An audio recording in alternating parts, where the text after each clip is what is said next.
Cinque Terre is a very famous tourist attraction with Instagram-worthy buildings. But is it really worth it? Or should you skip it altogether? This is my opinion on it. Hello travelers and welcome to my channel.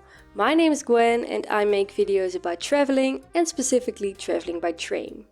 Last summer I visited Cinque Terre and there are certain things that I wish I knew before I went there. That's why I want to share my review of Cinque Terre. Let's start with how to get there. I stayed in La Spezia, so I had to travel to Cinque Terre either by train or by ferry. I visited in July, which is considered the mid to high season. Ticket prices vary depending on the date of travel. When I was there, a single train ticket costs around 10 euros, which I personally found quite expensive.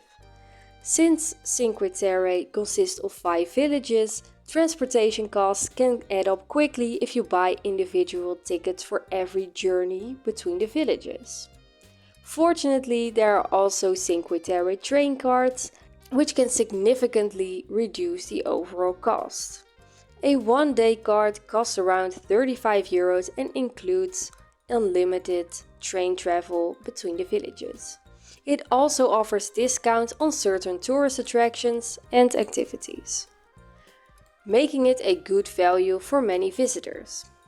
However, for families the total cost can still become quite high.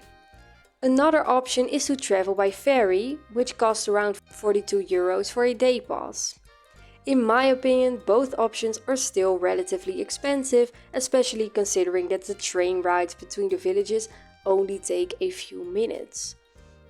If you plan to visit multiple villages in one day, the day pass is definitely the best option. One thing that surprised me was the train journey itself.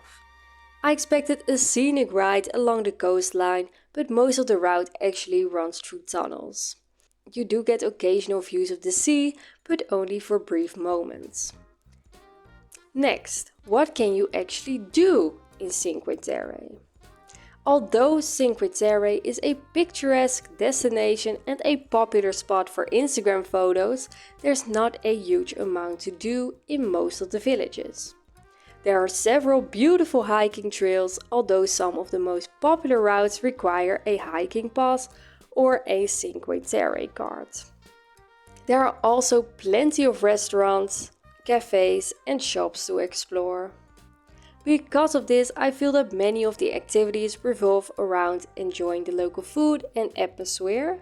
Of course, every village has its own character, but for many visitors, it is often a matter of taking in the scenery, capturing a few photos and then moving on to the next village. Monterosso is the largest of the 5 villages and is known for its beaches. Spending time at the beach is therefore one of the main activities in Cinque Terre. The beaches in Monterosso are beautiful, but renting 2 sunbeds and an umbrella cost around 40 euros. While this is fairly standard for Italian beach resorts, it can feel expensive if you only plan to stay for a few hours. It may also come as a surprise if you are used to lower beach bed prices in countries such as Greece. Another thing to keep in mind is that much of the beachfront in Monterosso is privately managed by hotels or beach clubs. As a result, there's a no-stop policy on most beaches there. So you can walk on the beach, but you are not allowed to lay on the beach on your own towels.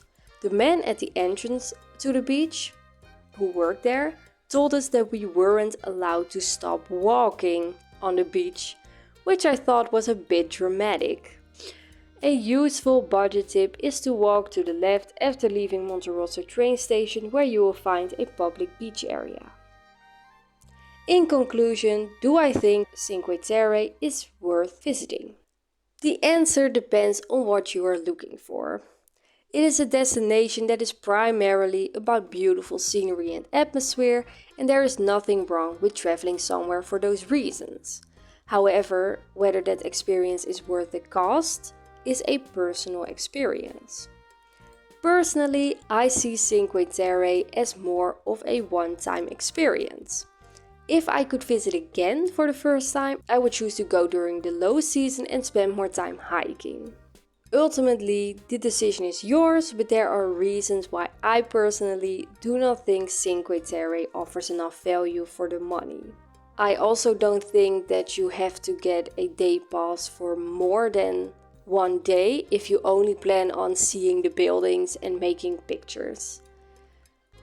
I hope you found this information helpful. If you have any further questions, you can leave them in the comments below. Up next, you can watch my video about how to spend a day in Milan, or you can watch more videos about train travel in Italy by clicking on the playlist on the right. Have a great trip!